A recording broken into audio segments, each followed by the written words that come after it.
It's a tough love. It's a long night.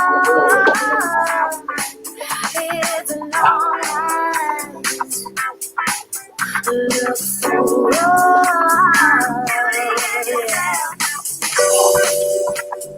beauty and you can't find yourself. My girl, right? You still can't find yourself. Beauty and you still can't find yourself. Well, a big welcome everybody to the Life Lesson Station, coming live from beautiful Alberta. And we also have a special guest with us today, coming live from beautiful British Columbia. Please welcome Caleb MacMillan. Welcome, Caleb. Hey, Dana, thank you. I'm really grateful to be here, my dear. I'm really grateful to be here today. This is cool. Oh, I'm telling you, I'm so excited to have this special time with you. And before we get started with all the questions, Caleb, we have so many fun questions. And I want to say hello to everybody that's in the chat room. Please send a lot of love to Caleb and put some questions for him. I can see that you're already typing some questions. Please go for it. And let me read you a beautiful introduction to our beautiful guest, Caleb. Here we go. Caleb started the video journey a few years ago simply to hold himself accountable to the inner work he was claiming. Turned out it helped, and he became accountable to a new way of living, a new direction through connection, and a way of sharing transparently the thing he was going through. He was also referred to as the man who heals out loud. He fell away from this many times, but when practicing spreading love and gratitude and sharing honestly without fear of judgment, he kept growing and feeling amazing about himself. He faced major anxiety, putting himself out there like an open book for everyone and their judgment to see. His journey is also helping others, and Caleb is floored often by messages of gratitude, kind words, and he has numerous new friends. I cannot grow without discomfort, said Caleb, who is currently involved in a nonprofit project he will talk about during the show. Thank you for making this world a little brighter for so many. Welcome to the show, Caleb. Thank you. Hey, and thank you for making this world a little brighter too, eh? Look at that smile. Oh, thank you. I can feel it. Your aura is just huge right now. I love it. It's beautiful.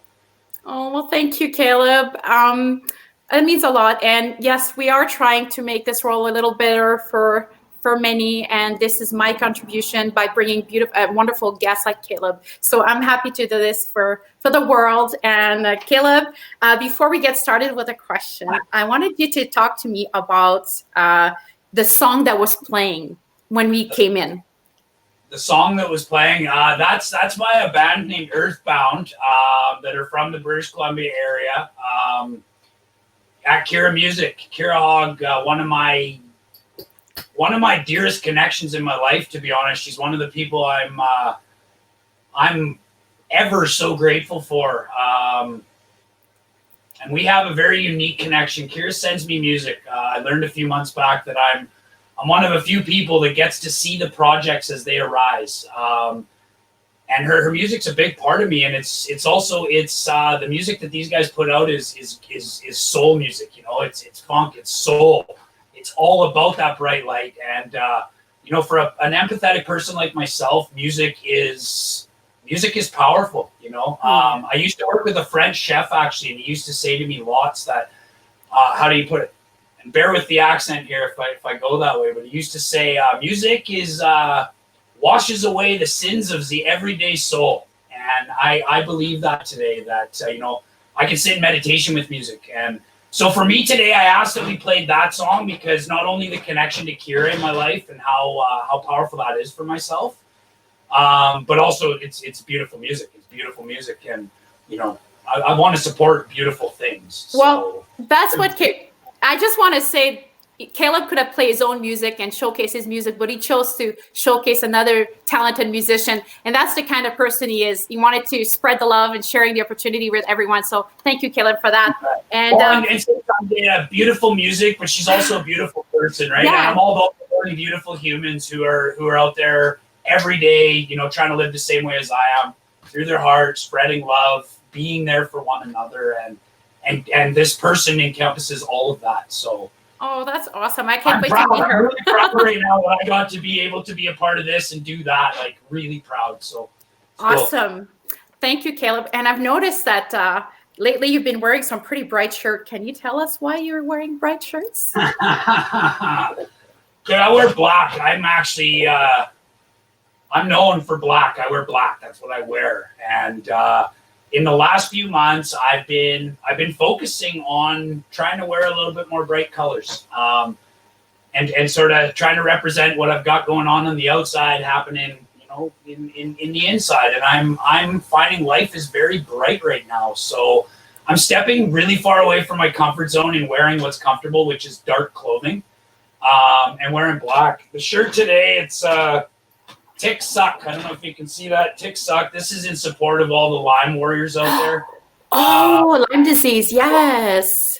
Thousands of people out there right now that are, you know, that deal with invisible illness. And yes, not only with the society that we're working on, but also just in life. I don't know. I'm all about trying to support humans. And there's people out there that struggle. And unfortunately, when you can't see what people are struggling with, society doesn't necessarily always get it, right? So I have, I have a thing where I'm trying to wear bright colors, and I was really proud that I was able to rock a bright green Lyme suck, Tick Suck. Yes, take that, Ticks. All the warriors, but anyone that's dealing with anything invisible illness-wise, you know, humans that need support, right? So then there's a whole community out there. There's a whole huge community out there, and these are warriors. These are people that, you know, their pain, unfortunately, is physical, and you can't see it, and it's a struggle. And you know, I want to see one day that humans they get the support they need when they need it. And so yeah, I'm rocking it. I'm super stoked to be rocking a lime green T-shirt, and at the same time able to share with you that you know, there's a whole community of people out there that have touched my life, and I feel really need more support, more recognition, less judgment, and yeah, just, you know, power to you, warriors. Yes. Okay. So everybody, look up all these Lyme green shirt if you want to support the Lyme disease, and we're going to talk about so much stuff. Yes. Canlyme.com. CANLYME.com. That's where you go for Canadian support. Yeah, support your people. Okay. Awesome. Okay, one more quick comments before we start the questions. In our background, you will notice, everybody, there's a nice photo that Caleb took. There's a cottage. You can't really see it through the photo. But Caleb, can you tell us about the photo?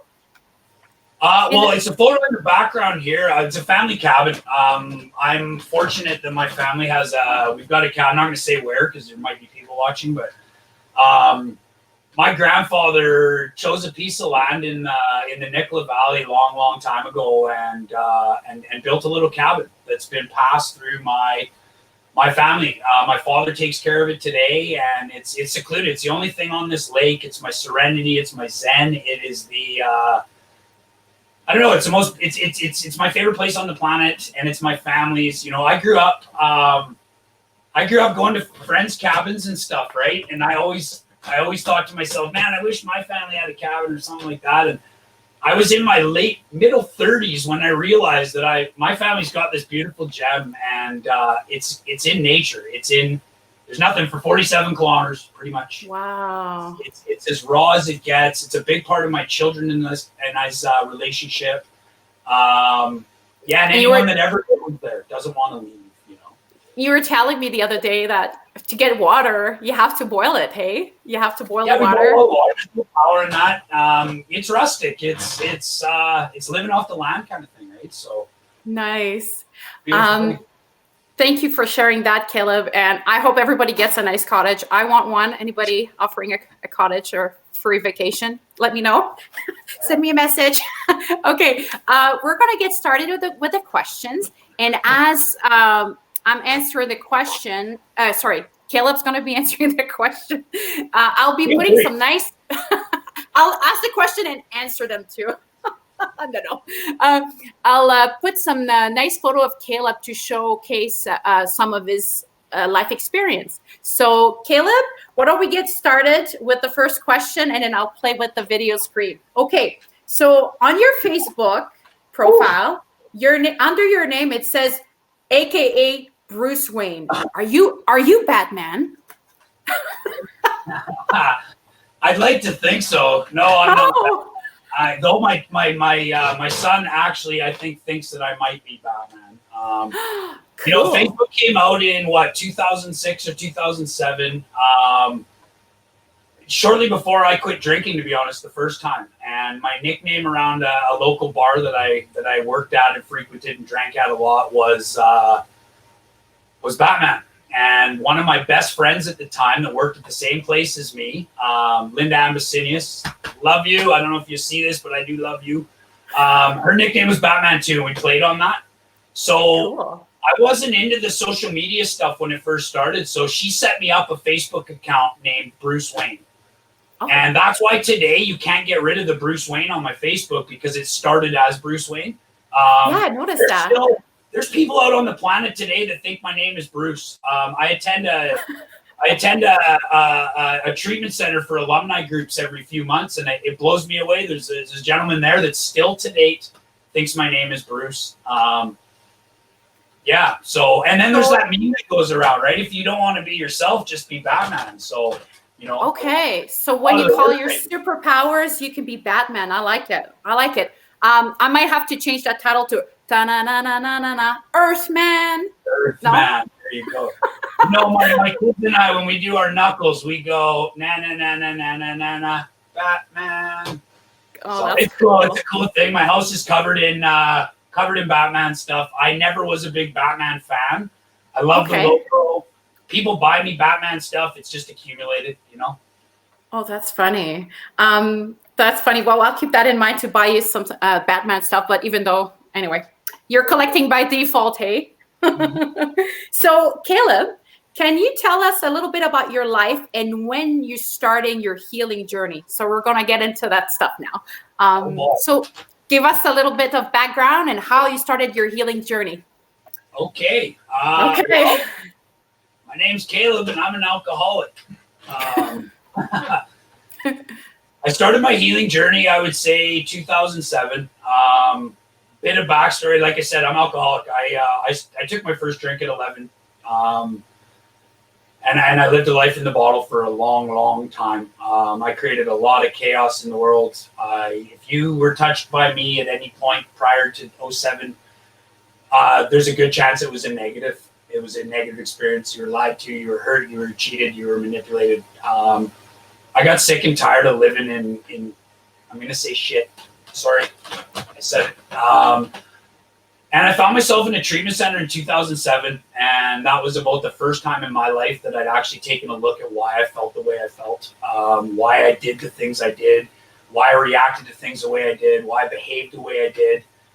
And end of the day, it all centered in just simply how I felt about myself. And you know, alcohol took me away from that. Alcohol let me live in a body that I could be anything I wanted to be, right? So I went to treatment. I got connected to other guys. I learned that, holy smokes, there's a lot of people out there that feel the same way as I do, that have lived a similar life to me inside. You know, different things have happened. But at the end of the day, we're all dealing with the same feelings, right? A lot of pain. Yeah, and that really helped. So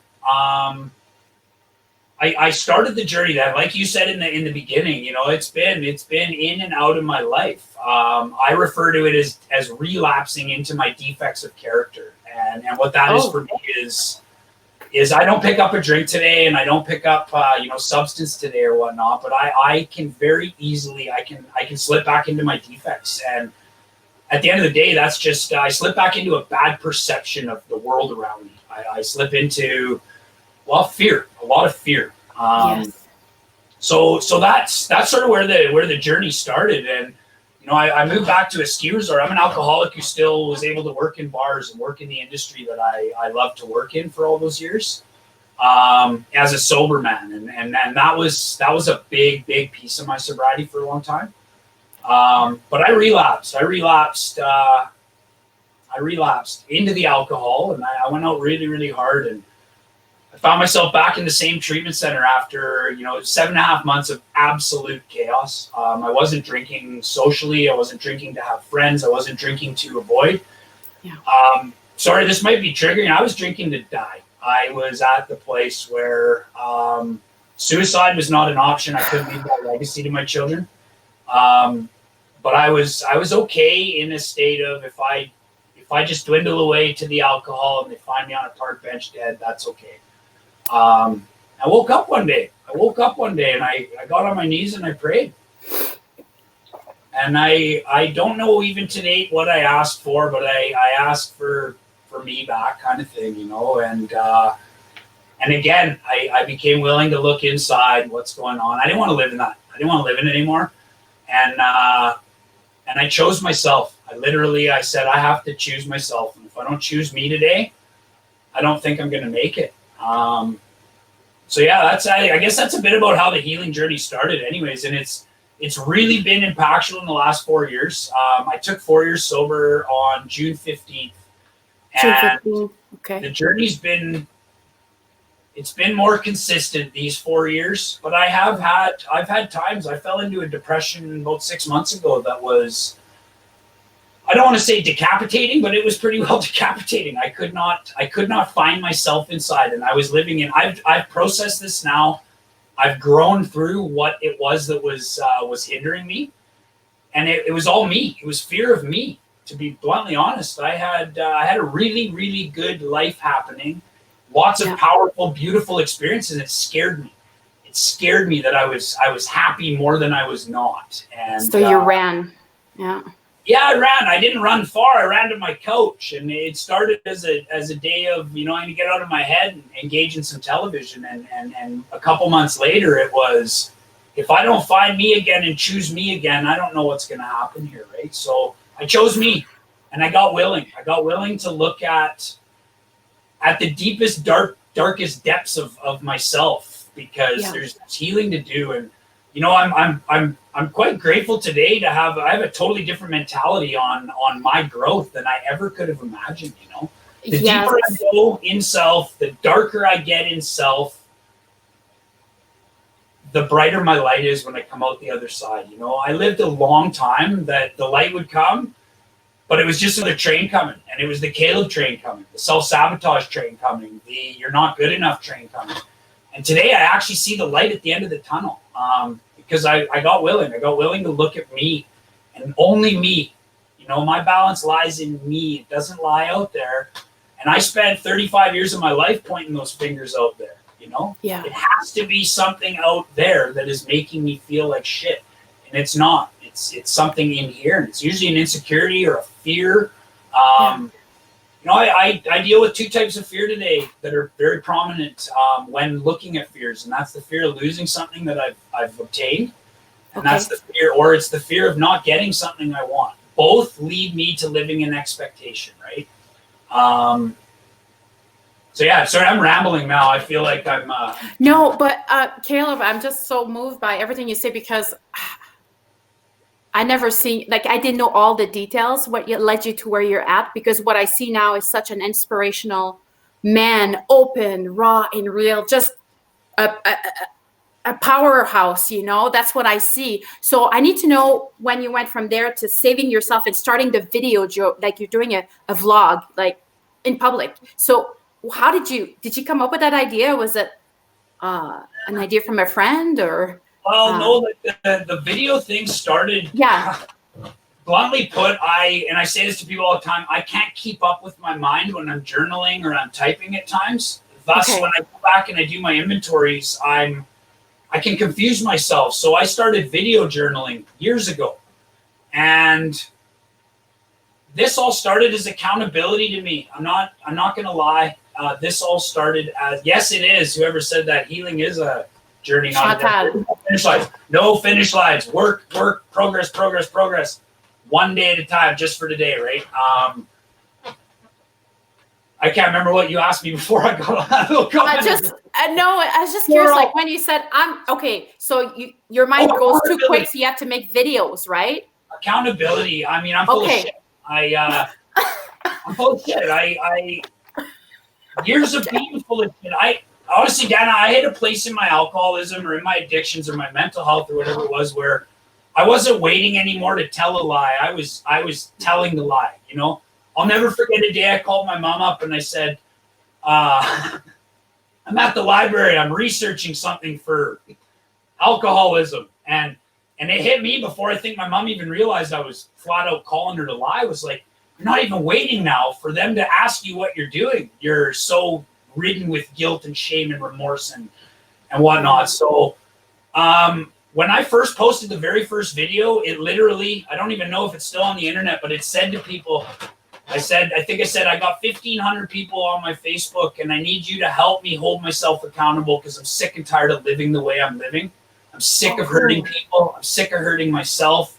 And if I'm going to do the work, I need to be held accountable because it's too easy for me to relapse into my defects of character and forget, you know, what I'm trying to accomplish in myself. So it started as literally, hey, if you hear me talking negatively, please call me out on it. If you see me post something that's not driven with love and acceptance and trying to find my way, please hold me accountable. And I wasn't held accountable. I didn't get any accountable stuff in the first bit, but I got a lot of reaching out, like, proud of you for sharing your story. Hey, what I just heard really helped me today. I needed to hear this today. And I'm like, whoa, I'm looking for you to tell me what I need to do next, not. And that's when it was clear as day. Gratitude reciprocates, right? Yeah. The more I express my gratitude for, the more I show my gratitude for, the more I feel grateful for, the more the universe allows me to be grateful for. It's unbelievable. And so that ball started rolling, I guess, and then it fell off. I went back into a place of fear, and I'm not good enough for this, and I went back into a lifestyle that was just okay. It was just okay, you know. And I went a great deal without a positive how do you put it, program in my life, but also without what I knew for so long, which was booze and drugs, to allow me to feel good, right? So. But you said something to me last week. You said all my answers are right here. Yeah. So you don't have to look outside yourself anymore for other people or for things to numb yourself. Like you're finding all you need is here. Can you tell the audience what you mean by that? Well, I mean, and it's a for me thing. It's not a for everyone thing. Oh yes, that's right. Yeah. You know, but for me and the like-minded people that I have in my life today, the people that are working on their mental health and their spirituality the way that I am, we all kind of feel the same way that it all centers in here, right? If I want to feel better about myself and who I am, I got to look inside at why I'm not allowing myself to feel better about who I am. So for me today, I can take, if I'm practicing these things that I speak about, and I'm in I call it, I have spiritual fitness and I have spiritual sickness, and it's black and white. I'm either in my fitness or I'm in my sickness. I have the ability, anything that comes across me, I have the tools in my pouch today to look inside myself. I'm willing to look at it, but it means that I have to look at the negativity. I have to look at the residues. I have to look at the shadows. I have to look at where is the darkness that's hindering me from having more light in my life. And often it's just a perception, you know, it's just a perception. Okay, so Caleb, let's say somebody's life falls apart and it's unbearable. Where would you say they could start? What's the first step for people that are really hurting? Where would you say to start? Like, reach out. First step is to reach out. We don't have to. We're not alone. I mean, I say that every day. I do. I say it every day. We're not alone. We don't have to be alone. There's no reason that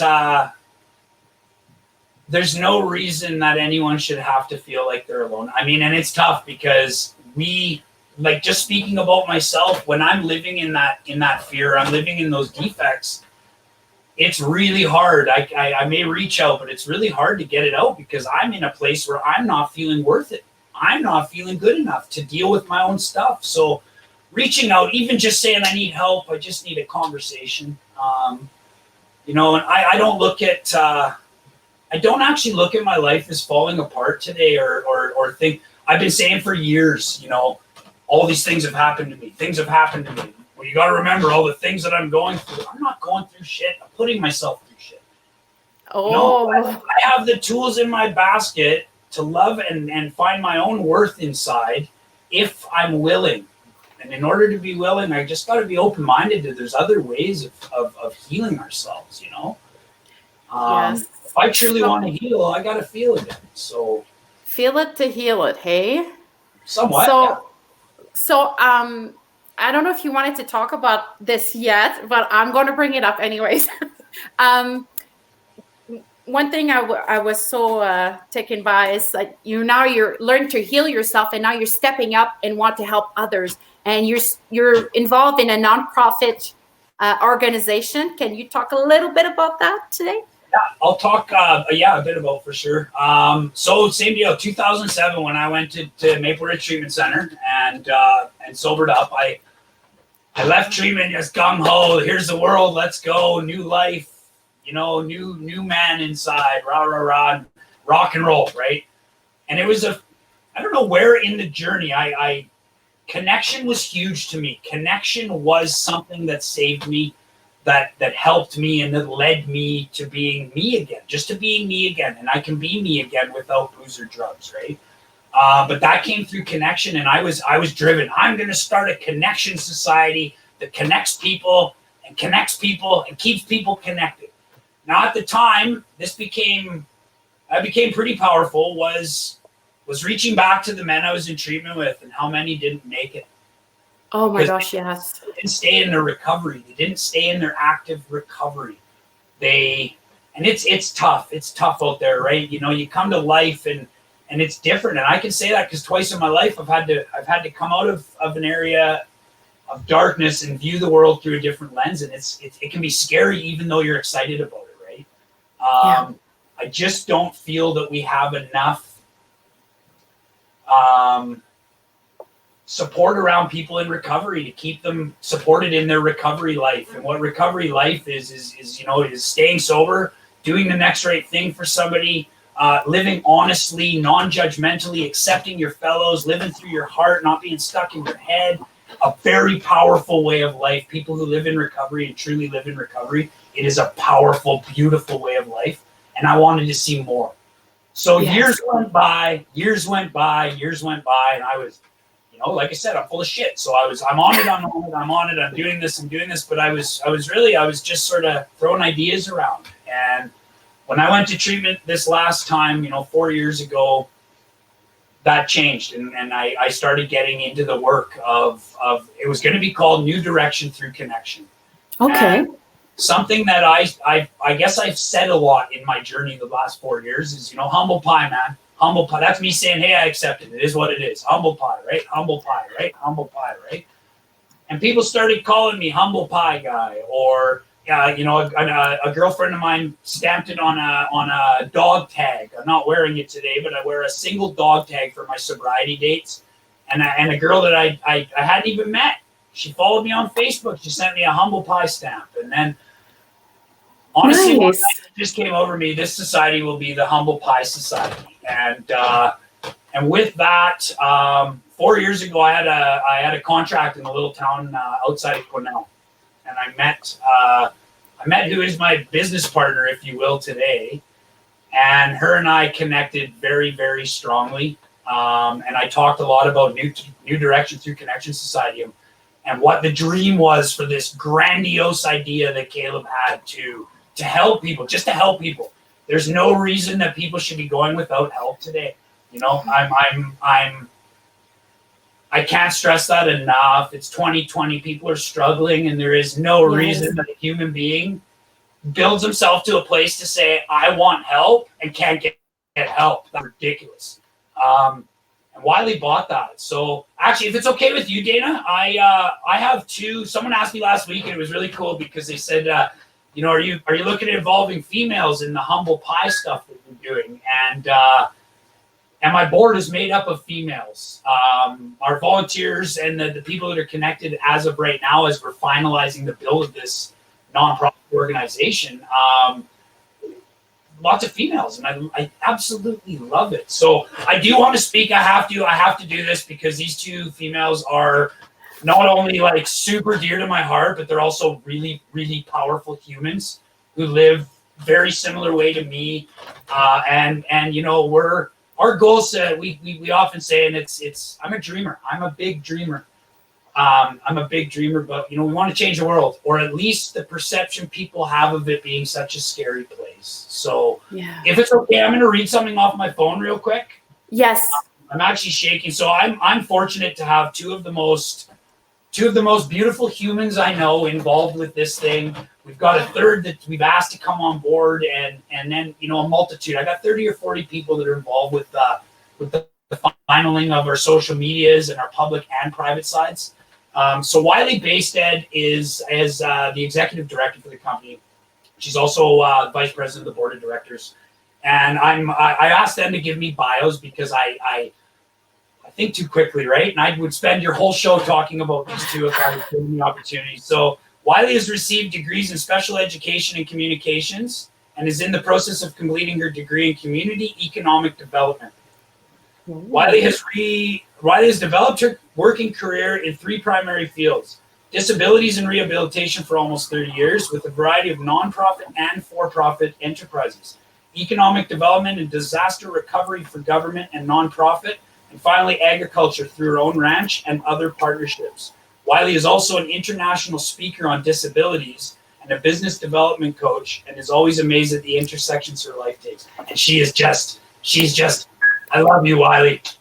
And then Kimberly Beasley, she's from Cows. I was in a function with a bunch of other people on an online, and her and I were getting to kind of share back and forth, and I felt this energy that said, I want to help people. I want to break stigmas. I want to raise awareness for the same things that I was looking at, hoping to, raise awareness for, break stigmas on, and then actually build some support for, right? So, and Kimmy has over 20 years experience with the local and provincial nonprofits, including volunteering and leadership councils and development agencies. As a former youth in care, she utilizes her passion and life experience with a strong history of networking and advocacy to work towards breaking stigmas for youth in care and people with mental health and addictions. Like, wow, right? So my life is blessed with literally what I'm trying to do for my purpose or whatnot is blessed with two absolutely amazing people who want to help other people. And at the end of the day, that's what Humble Pie Society is. Humanity helping humanity, helping humanity, helping humanity. I mean, this is amazing, and I'm so excited to learn more about the project. And Caleb, please keep me posted. And I want to share your mission with my audience and everybody that's watching the show. Can you please share the video so Caleb's message gets out? Can you please do that for me, or do some watch parties, like the page, like help us to get his message out there. And we're gonna have to wrap it up, Caleb. I wanted to send a big shout out to some special people in your life, your beautiful children and your mama Maureen. So let's give them some love and some kisses. So shout out. And then I wanted also, before we go, there's a couple people. It's a surprise for Caleb, but I got some quotes from people on his sites. And what? Caleb Bell says, Caleb, I truly enjoy your posts. There you go. Just beautiful and simple. And then Tammy March says, spread the love. Totally enjoy your posts and videos, Caleb. So I'm telling you, people, his page was full of love. He's making a huge difference. He's raw and real. And it's really rare for me, in my experience, to find men that are raw and real like him. So when I saw him the first time doing a post, I was like, oh, what? I have to. So I reached out to him and I had to have him on the show because he spoke right to here to me. And I wanted Caleb to sign us off today. He always signs off his videos with some special lines. So he signs off with, you are loved, you are worth it, we are not alone, and there's a reason why we're on this planet together, right, Caleb? Oh, you bet ya. And don't forget that out there. If you're seeing this, don't forget that. You are loved. Yes. You are worth it, and we are not alone. The reason we're on this planet together is to love one another, to care for one another, show compassion for one another, not judge one another, accept one another, and wish the best for one another. Yes, please, everybody, help us to spread the love out there. And if you know anybody as awesome as Caleb that want to share their message of love and hope, send them my way, because I'm always looking for inspiring and uplifting people to share their stories and their life experience. So, Caleb, did you have any departing word that you wanted to say to everybody? Just a big thank you, Dana. Honestly, big thank you to you and for everything that you do. Like, honestly, you reached out to me, and through that, I've gained another powerful connection in my life. Who we've had some wonderful chat. I just want to thank you for everything you do. Like Life Lessons Network, she's running a network for life lessons using people's experience. It's beautiful what you're doing. So thank you. Oh my goodness. Literally. You're welcome. You're good at this. So, wow. Okay. So, I wanted to play one more time that beautiful song. We wanted, yes, and we want to thank everybody for tuning in and showing so much love for Caleb in the audience. I really appreciate you. Caleb and we wish you a great week. We love you. You're not alone. How do you say, Caleb? Hey, you are loved. You are worth it. We are not alone. There's a reason we're all on this planet together, you guys. All right, everybody. That's a wrap. Thank you, Caleb. Love you guys. Bye. We'll see you next time.